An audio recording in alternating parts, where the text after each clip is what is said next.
The crown is not a costume, and on February 28th with the 2026, that sentence detonated like a royal bombshell across continents, igniting a scandal so explosive it didn't just bruise reputations, it threatened to vaporize them. What was meant to be a glossy humanitarian showcase in Jordan became, instead, a diplomatic humiliation so precise, so surgical, that it exposed something far more dangerous than bad optics. It exposed a pattern, a performance, a carefully staged illusion cracking under the weight of sovereign reality. And at the center of it all, a letter, a silence, and a refusal that echoed from London to Amman. At exactly 9 GMT, a communique emerged from St. James's Palace with the cold sharpness of a blade finally unsheathed. Princess Anne, acting with explicit authority, did not hint, did not suggest, did not imply. She declared, she dismantled, she condemned. The strategic silence that had shielded months of irritation was over. The gloves were off, and the message was unmistakable. The so-called humanitarian mission to Jordan was not diplomacy, it was theater. But here's where it turns from awkward to catastrophic. Mid-February, Montecito. Heavy cream stationery. The Sussex coronet embossed like a relic from a kingdom they no longer serve. A formal letter dispatched to the Hashemite royal court requesting a high-level audience with King Abdullah II and Queen Rania. Not a courtesy, not a quiet visit, a request for sovereign-level access, without Buckingham Palace, without a diplomatic cable from the British monarch, just willpower and branding. And what came back? Nothing. No rejection, no scheduling conflict, no polite decline. Silence. A silence so deafening it became the story. The Jordanian royal court, longtime allies of the British crown, particularly close to the Prince and Princess of Wales, didn't acknowledge receipt. No official reception, no motorcade, no royal welcome. Because, as sources in Amman stated with ice-cold precision, without a formal diplomatic cable from King Charles III, no official reception can be granted to private individuals. Private individuals. The words landed like a public demotion. While cameras rolled and hired security cleared pathways through Amman, the message was unmistakable. They were not on the guest list. And Princess Anne seized that moment like a prosecutor presenting evidence. She framed the Jordan trip not as a failed visit, but as an unauthorized faux royal tour designed months earlier, mid-2025, when brand stability was becoming a growing concern behind carefully curated smiles. Under the thin veil of a World Health Organization partnership, the trip was marketed as bridge-building humanitarian outreach. But the palace now argues it was something far more calculated, a stabilization maneuver, a preemptive move to reinforce global prestige before private fractures became public knowledge. And then came the optics. Meghan photographed holding the hand of a 14-year-old Gaza burned victim in a specialty hospital. Crisp white blazer, understated gold jewelry, low angle, medium shot, emphasizing tactile compassion. The image went global within minutes, but palace analysts noticed something unsettling. The compositional alignment mirrored Princess Diana's 1992 Islamabad hospital visit almost frame for frame. The wardrobe signaling, the silent maternal empathy, the visual narrative of universal compassion. Princess Anne did not whisper her reaction. She cut through it. Humanitarianism is not a costume department. That line alone turned sympathy into suspicion. Then the soccer field, Za'atari refugee camp, a penalty kick, laughter with children. Within 4 hours, digital sleuths produced side-by-side comparisons with Princess Catherine's 2022 engagement. Same dirt pitch, same stance, same celebratory body language. 98% compositionally identical according to analysts. Coincidence or choreography? Jordan is not random terrain. Catherine lived in Amman from 1984 to 1986. William's 2018 visit cemented historic ties between Windsor and Hashem. Choosing Jordan wasn't just a location, it was narrative territory. And Princess Anne's February 28 briefing suggested this wasn't accidental, it was incursion, a hostile takeover of royal symbolism. As hashtag surged, hashtag royal identity theft exploding across platforms, public sentiment began to shift dramatically. Snap polls showed overwhelming support for the Princess Royal's condemnation. Fashion houses reportedly paused influencer negotiations. The word mimicry became mainstream. And then the moral contradiction surfaced. At a rehabilitation roundtable, Prince Harry was photographed holding a high-tech prosthetic leg while discussing mobility advancements. The image was distributed globally globally as core humanitarian branding. But within the same window, Thomas Markle, 81 years old, was recovering from a leg amputation in the Philippines. Isolated, financially strained, publicly unsupported. The juxtaposition detonated online. Compassion Begins at Home trended across the UK, Canada, and Australia within hours. Princess Anne's words were merciless in their clarity. A son-in-law who champions the mobility of strangers while ignoring identical infirmity in his own family is not a humanitarian, he is an actor in a scripted tragedy. The Jordan mission reportedly cost upwards of $250,000 for 48 hours. Private jet, elite security, production crew, stylists, cinematography. Meanwhile, Thomas Markle's rehabilitation relied largely on his pension, optics over obligation. That became the palace's thesis. Meanwhile, Jordan's silence evolved into something sharper, subtle strategic leaks. No motorcade because it wasn't a state visit. No reception because legitimacy matters more than celebrity.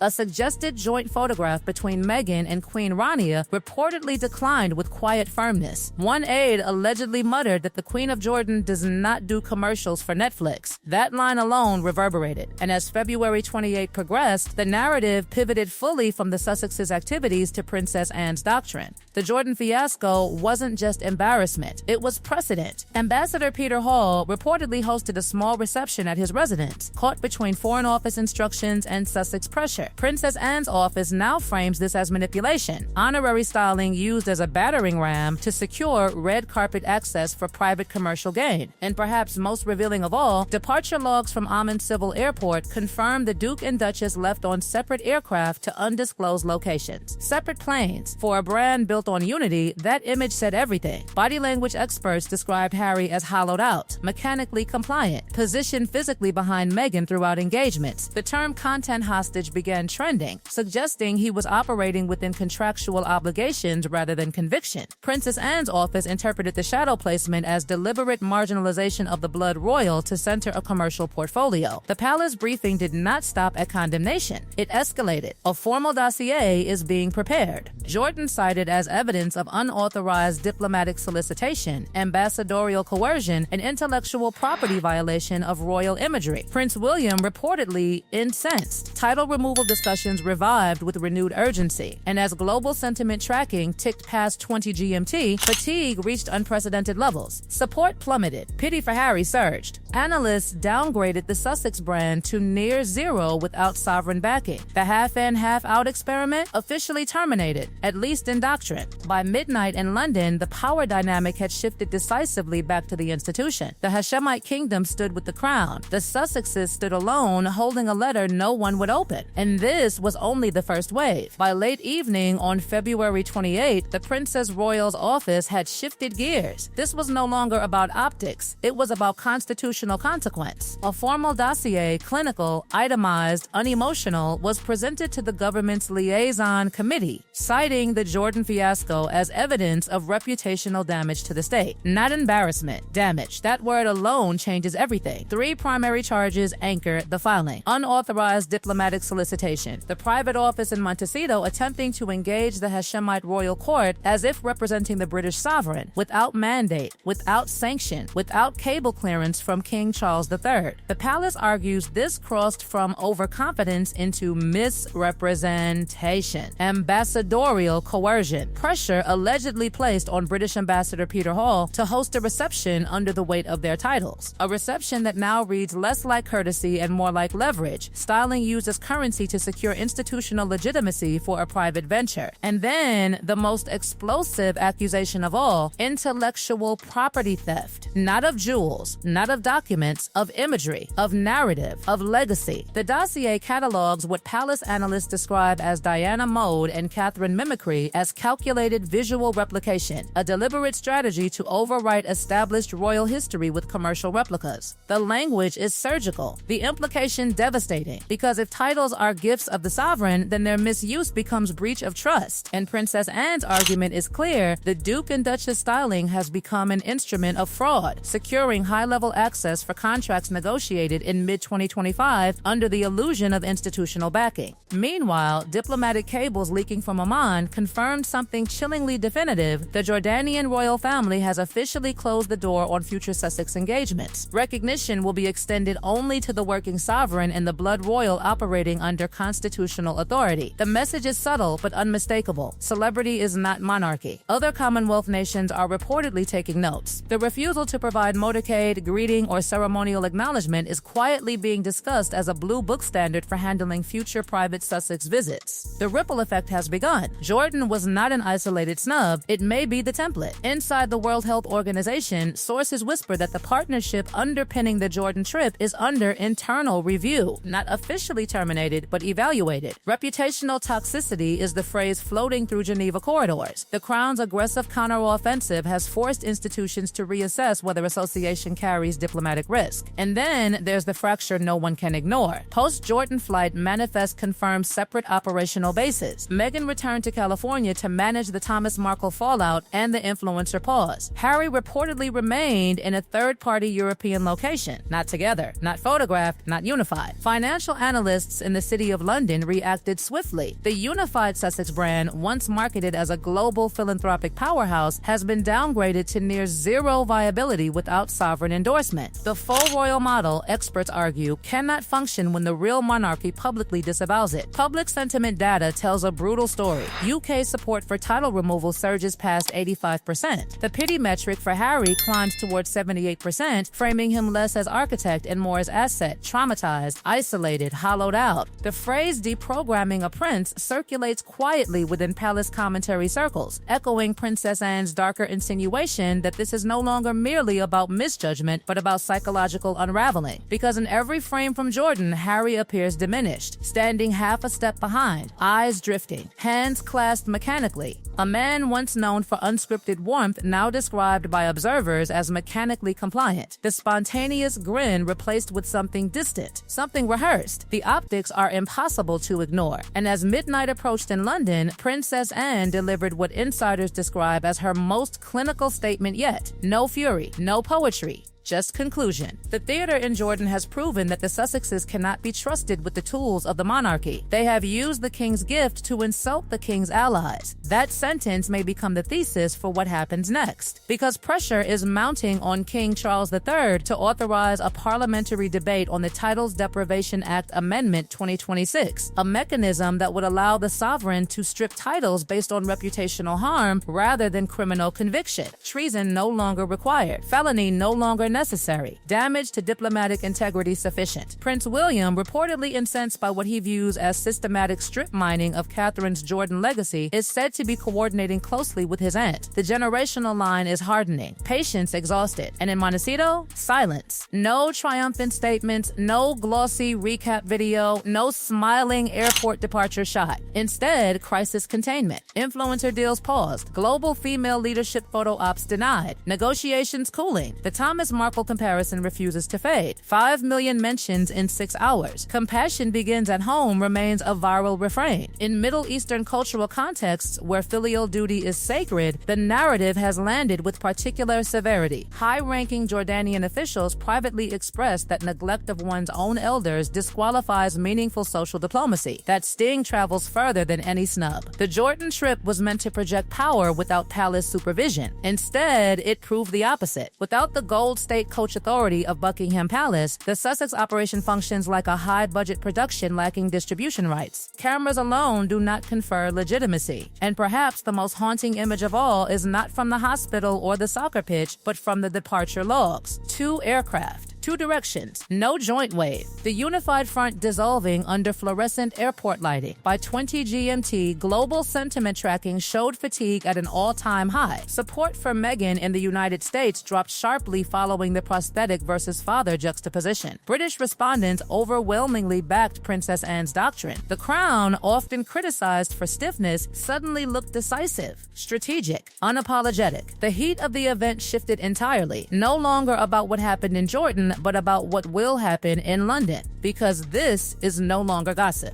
It is institutional memory being rewritten in real time. The Hashemite kingdom stood with the crown. The Sussexes stood in the desert holding borrowed symbolism. And as February 28 fades into history, the experiment of half in, half out appears clinically terminated. Meghan faces a global decency crisis layered atop accusations of narrative appropriation. Harry faces professional isolation and visible emotional erosion. The palace has demonstrated that silence can be weaponized, and when it breaks, it does not whisper. As the clock struck midnight, one reality crystallized with brutal clarity: imitation may generate headlines, but sovereignty generates consequences, and the pearl sword remains unsheathed.